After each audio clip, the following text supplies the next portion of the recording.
Here I am going to discuss among you the assessment for furthering learning. Assessment is a part of teaching learning process which involves systematic information about the learning experience of children in different sources. While content and pedagogy help the teacher to organize learning experience for children. Assessment provides information to the teacher, parents, and children themselves about their achievement. Teachers can make information from regular ongoing assessment for planning, organizing the learning experience for the children. Assessment finding can also help the teacher to support the children who need an additional support for and attention. Next, moving on to guiding principles for assessment. In guiding principles of assessment, we have nature and purpose of assessment.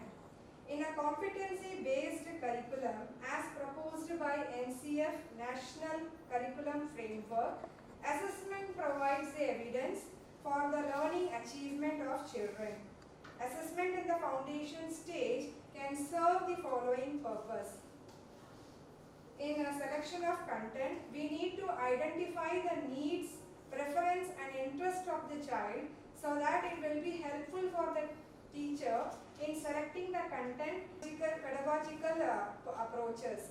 It also gives a teacher an insight into a learning achievement of the child and guide the teacher on the future course of action. Consolidating their learning through meaningful activities.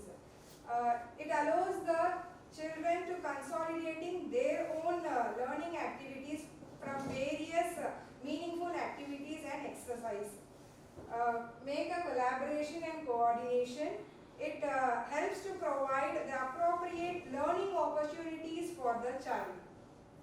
Give the rate of progression. It is not just achievement of competency but also the time taken to achieve this competency and gives the information about the learning process. Overview. It gives an overall view of the learning achievement of children in the classroom. This information is helpful for both the teacher and the school leader in planning and organizing the content, pedagogy to achieve curricular goals for all children. Different socio-economic background consideration. The teachers should plan the assessment tool in such a way it should be helpful for the children who are from different socio-economic backgrounds. Next, moving on to assessment consideration for the foundation stage. Children in the foundation stage are very young and any unnecessary emotional strain caused due to the process of assessment is antithetical to any good teaching learning process. Here we have consideration, we have to keep all this consideration in mind while planning the assessment for the children. The first one is assessment should not contribute to any additional burden for the children. The teacher should plan an assessment in such a way it should not contribute an additional burden for the children. The child should experience the happy environment in the assessment process. Reliable source of information. Assessment should be reliable source of information since it is an evidence of the learning of child. The assessment should accurately reflect the intent of evaluating the achievement of a competency or learning outcomes. Moving on to allow for diversity. Assessment should allow for diversity in children and in their learning. The children learn differently and express their ideas differently too. The teacher should have an ability to design different kinds of assessment for the same outcomes, for the same learning outcomes. Systematic collection of evidence. Assessment should enable recording and documentation. Children's progress should be described and analyzed through systematic collection of evidence. Finally, appropriate tool of assessment.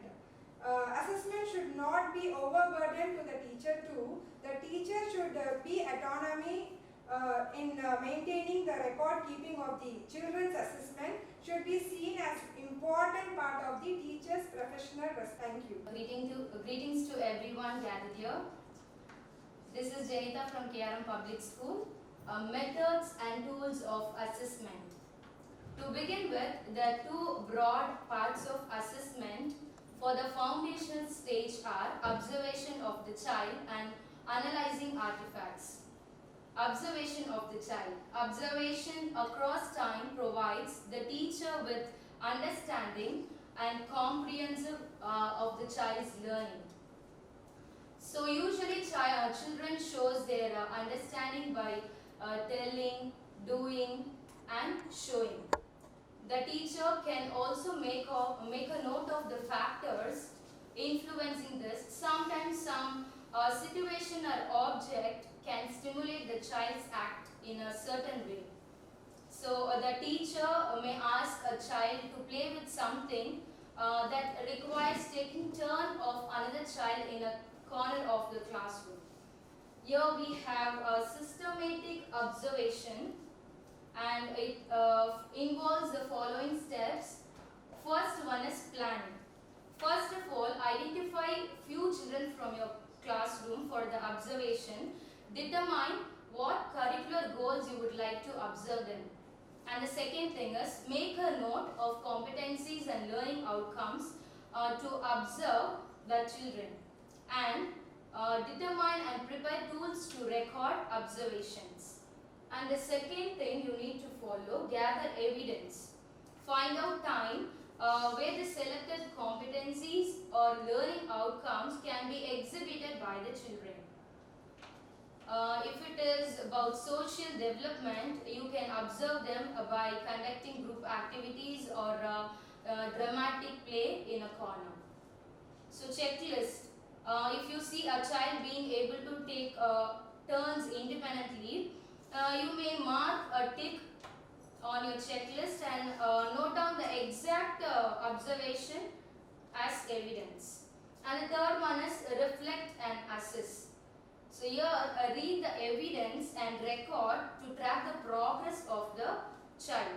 So every concrete evidence that would inform the teacher how to modify their teaching for the children in future. And the next one, here we have few common pedagogical process during observation. First one is storytelling. You can observe through whether the child is getting involved in the story, is the child is recalling familiar words from the story, etc. The next one is guided conversation. Whether the child is listening to others during the activity, is the child is expressing their pleasure, and is the child is able to predict what is going to happen next. And the next thing is play-free, guided or structure. Is the child is solving simple problems? Is the child is able to respond appropriately to the emotions of others? And whether the child is capable to express different emotions. And here we have tools to record observation. It is very important to record observations using these tools such as an anecdotal record. An anecdotal record is an attempt to record in detail as a specific episode. So here when a specific event catches the attention of the teacher can write a narrative account of the event as soon as possible. Anecdotal record is an observation of what children do and say while they are engaged in particular activity. So here we have sample anecdotal observation record for your reference with the detail of a child, observation, interpretation, plan of action taken by the teacher. And the second one is checklist.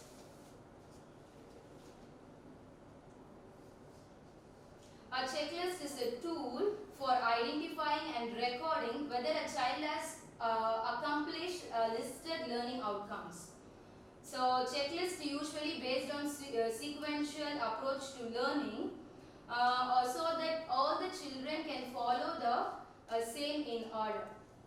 Teachers should use checklists and questionnaires for the purpose of improving, not a report card achievement. And yes, a sample checklist for observation of skills and language, which can be used for an individual and for a group of children. And the third one is, here we have, before that we have a sample one. Usually we use checklist for observing their listening, reading, speaking and writing. Let me move on to the next one. Even while anecdotal record is a detailed qualitative observation, and checklist is summarized observation. Here we have event sampling allows for a combination of both anecdotal and checklist. The teacher may capture in writing as many details as possible from the beginning of the event until the end. This event or frequency sampling is especially useful when the teacher wants to redirect the child's unacceptable behavior or action. So details such as event leading up to the behavior, time of the date and the presence of another person if it is needed. For example, if the teacher wants to observe the aggressive behavior of a child, she can record every 10 minutes during the playtime, during the activity, so that the teacher will get clear understanding, clear sense of tantrums and conflict of the child and understand the socio-emotional behavior in a particular situation. And this is sample observation record where we write the details of the children, description of the incident, interpretation. And the next one is analyzing artifacts. An artifacts in an early childhood classroom refers to an object created by a child during the teaching and learning process. Artifacts is nothing, it is evidence of a child's completed work. So a child's work and seeing how their level of understanding of a particular learning outcome. So it provides a rich source of information about a child's strength and ability. Here we have some example of such artifacts. Teacher may keep children's completed work such as artwork, activity sheets, collection of artifacts from field trips, photographs, video, audio if possible, and together with the systematic records of teachers such as anecdotal and checklist. So this provides a comprehensive information of a child's learning, development and progress. So this can be treated as evidence for the child's progress and maintained for a documentation in a organized way in a child portfolio. Each child should have a dedicated folder to store the relevant artifacts. Here we have sample.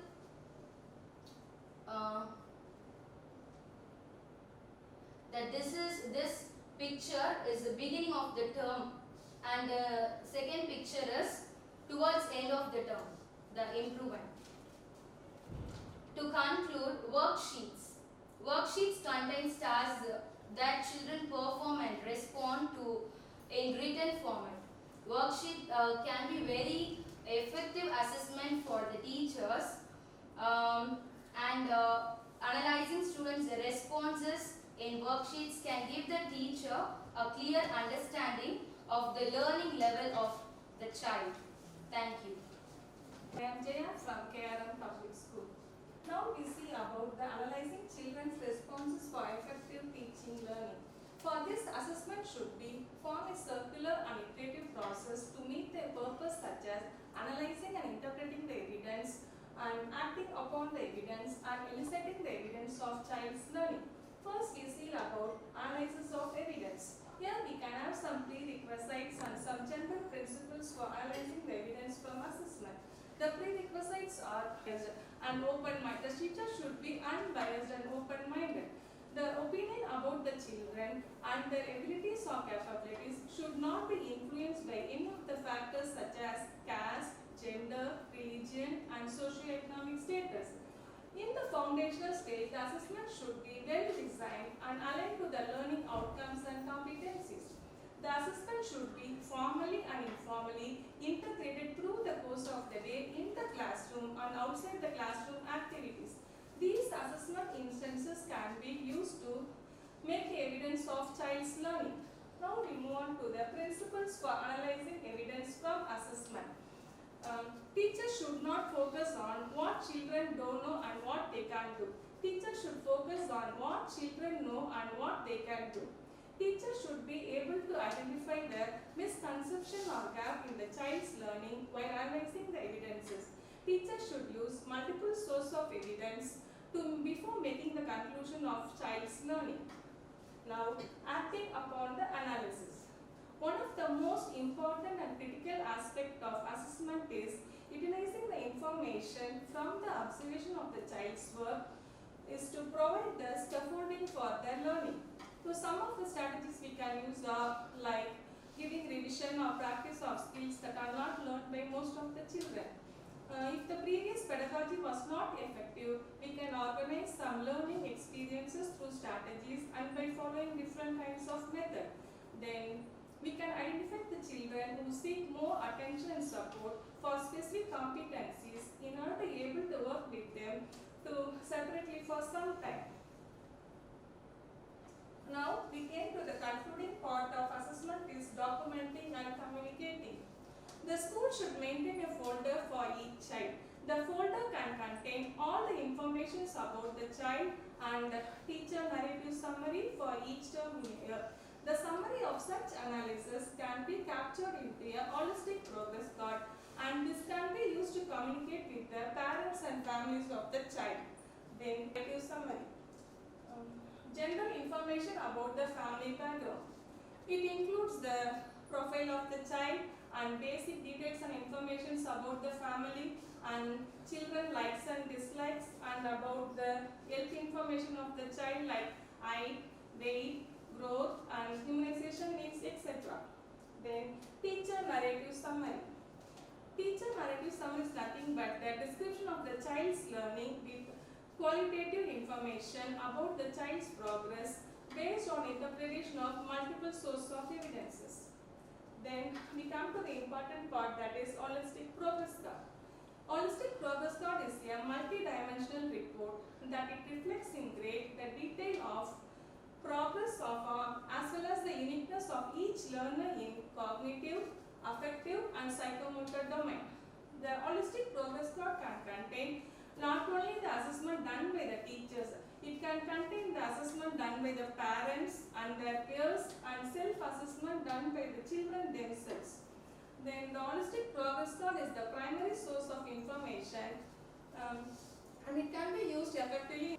Competence in the holistic progress card. Holistic progress card needs a section that is competencies based and that is for specific curricular goals. It can be further broken down into learning outcomes with 5 stages of growth, that is stage A, stage B, stage C, stage D and stage E on a trajectory.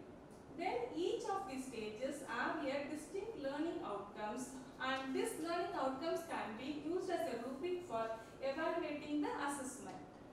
Then further the stages can be marked into different levels, that is level 1, level 2, level 3 and level 4 of achievement. The level 1 is the beginner achievement and level 2 is the progressive and level 3 is the proficient and level 4 is the advanced achievement. Therefore, each competency can have A1 level which is the lowest level of achievement of the child and E4 is the highest level of achievement of the child. Thus, the holistic progress card can be used to understand the learning achievements of the child and from this understanding we can provide the effective and relevant interventions to improve the child's progress. Thank you.